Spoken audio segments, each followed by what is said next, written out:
Imagine your heart, a powerful engine rhythmically pumping life through your body. What if that rhythm suddenly went out of sync, creating a hidden risk you might not even feel? While atrial fibrillation, commonly known as AFib, does not always cause blood clots, it dramatically increases your risk of developing them, which is a key reason why it is such an important condition to manage. AFib is the most common type of irregular heartbeat, affecting millions of people worldwide.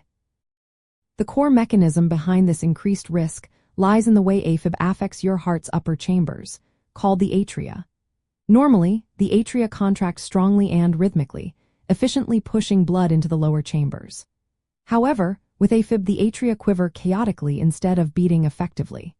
This causes blood to pool and become stagnant in certain areas, particularly a small pouch in the left atrium called the left atrial appendage. When blood stands still, it is much more likely to form clots.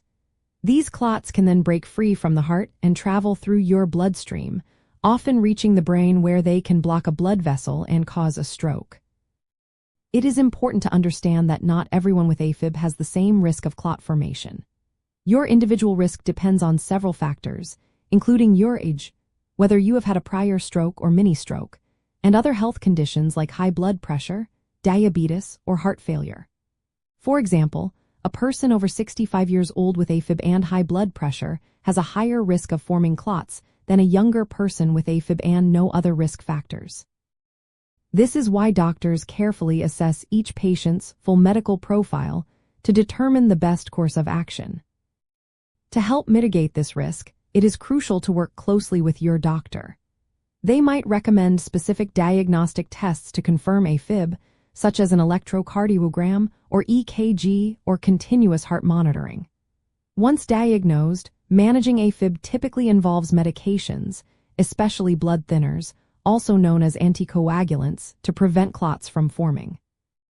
These medicines are highly effective at reducing stroke risk, even though they do not correct the irregular rhythm itself. Lifestyle adjustments, like maintaining a healthy weight, exercising regularly, and avoiding excessive alcohol and caffeine, can also play a supportive role in managing your heart health. Understanding the link between atrial fibrillation and blood clots empowers you to take proactive steps for your health. By effectively managing your AFib and adhering to your doctor's recommendations, you can significantly reduce your chances of experiencing a stroke and live a healthier, more confident life.